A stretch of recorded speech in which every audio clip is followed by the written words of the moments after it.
there, it's Laura Joy. So I want to tell you a story from the Bible. It is about David. He was someone who wrote a lot of poems and songs, and he played musical instruments and watched on sheep, and he was the king of Israel for a time.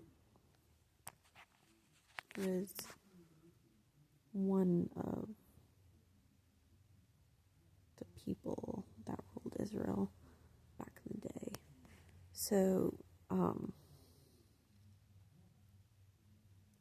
one day after a victory, he comes home and he dances his heart out.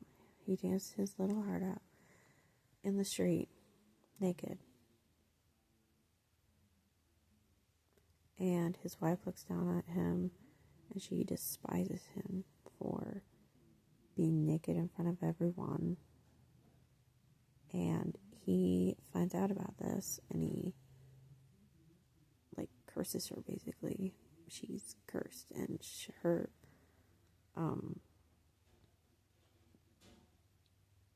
he gets told by God that her child will not inherit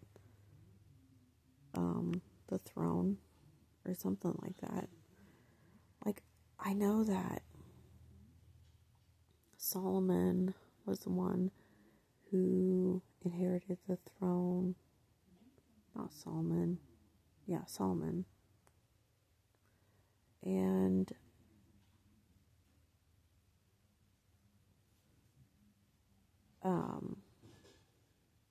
that came out of the story of David and Bathsheba, which is what that song Hallelujah kind of talks about a little bit, by,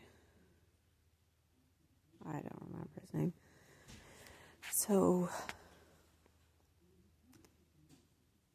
the point I'm making is that modesty in the church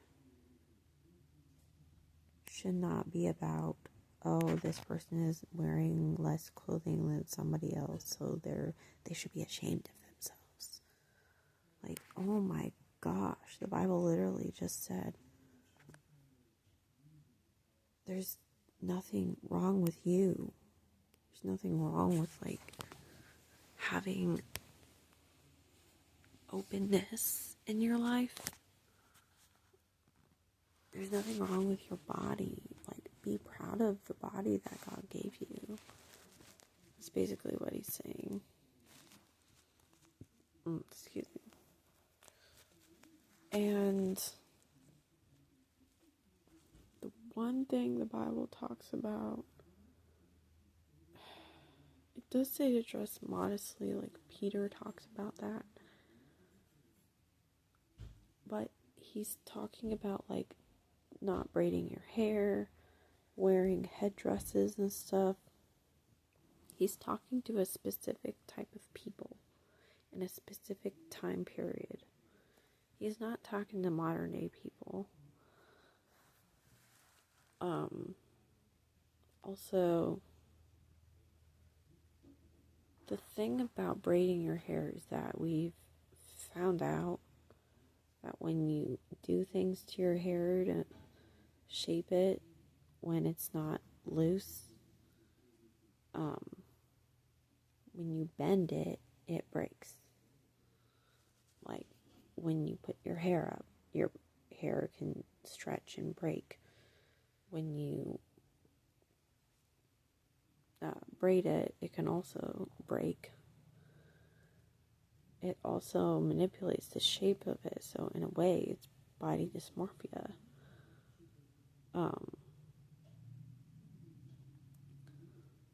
So he says women should cover their hair, their heads, their hair, and I'm not really sure if, I think that's about not revealing everything about yourself too quickly, because that's a big thing that you want to not do, is not reveal yourself too quickly. Because Jesus said at one time that now is not the time for me to perform miracles. But then they convinced him to perform miracles, and he did, which was turn water into wine.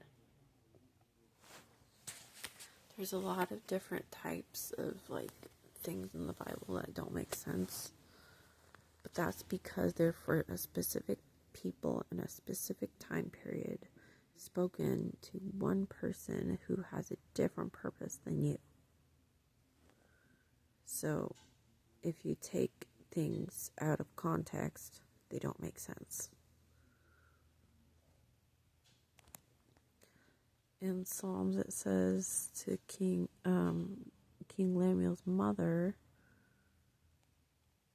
says to her son, don't give your strength to women because it destroys kings.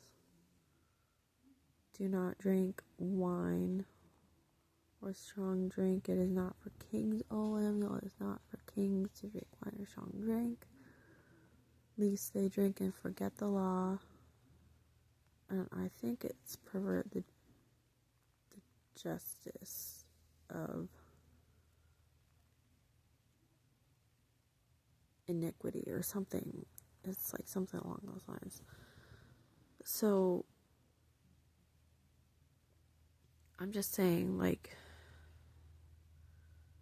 but Jesus turned water into wine, so why would he do that?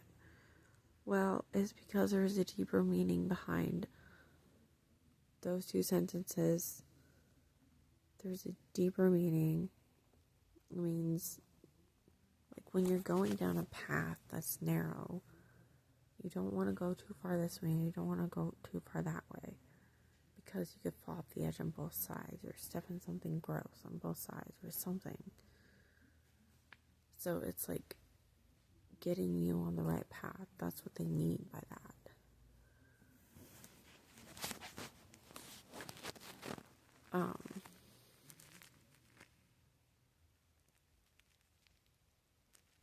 Just okay, so in honor of Halloween, there's this thing with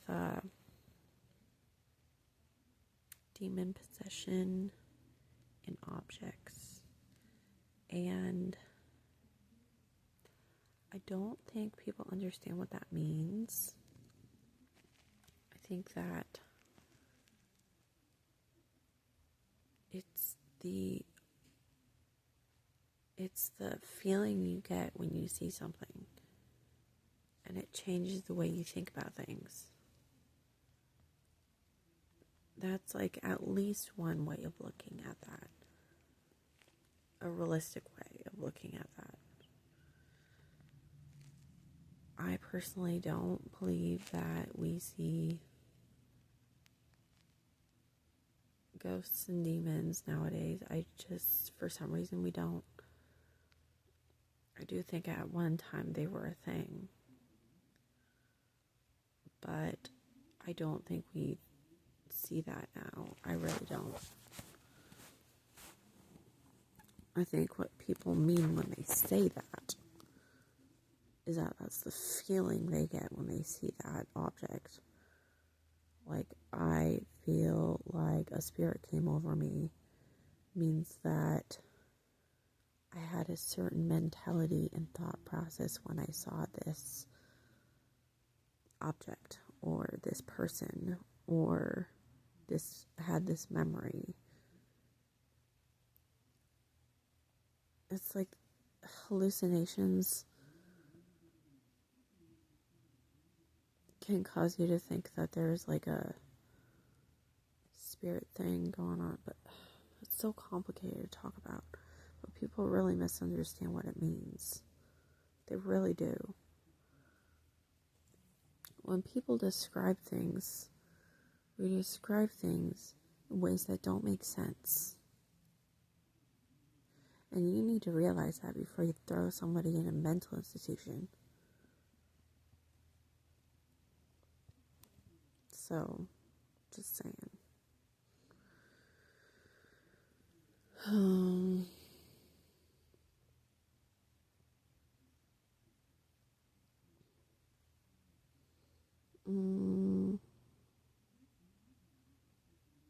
but yeah, that's my word barf of the day, I guess.